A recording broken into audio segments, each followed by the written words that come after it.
Des pointes blanches attendues chaque année depuis plusieurs saisons maintenant ici à Vouxé, près de Châtenois. Si la récolte 2021 était selon le producteur catastrophique en raison bien évidemment des conditions météo, cette année s'annonce bien plus prolifique. Elle a débuté mi-avril. Si le temps se maintient comme ça avec des bonnes chaleurs, on pense faire une bonne récolte cette année. Voilà. Ça n'a pas trop mal démarré. Bon, la première semaine moyen, mais là ça a l'air d'aller. Voilà. Qu'est-ce qu'il faut pour récolter de bonnes asperges? Du soleil, beaucoup de soleil. Si on a beaucoup de soleil, on fait des belles récoltes.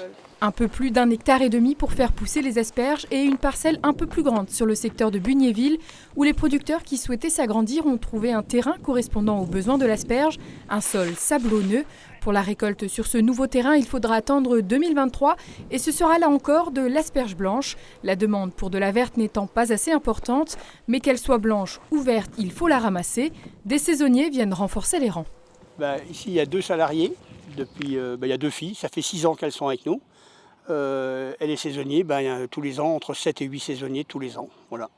C'est jamais les mêmes. Hein. C'est très difficile d'avoir des saisonniers. Les gens ne veulent pas travailler, c'est tout. Bon, j'admets que c'est pénible, mais personne ne veut travailler. C'est dommage.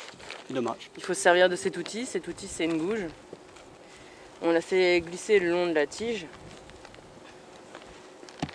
Et quand on sent une résistance, on fait levier pour essayer de déloger.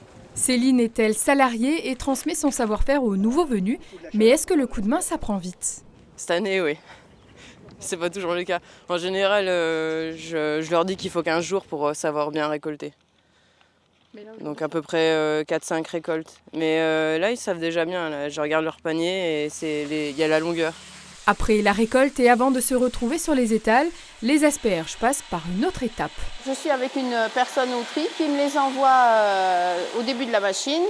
Elles sont ensuite coupées, lavées et brossées. Et à ce niveau-là, moi je trie en fonction des moyennes, des petites, des fines, voilà. Qu'est-ce qu'il y a le plus? Moyenne, c'est beau, c'est magnifique. Si ça dure comme ça, c'est super.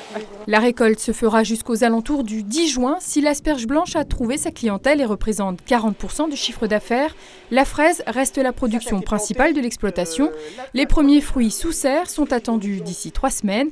Quant à la cueillette sur les 100 000 plants, il faudra attendre début juin.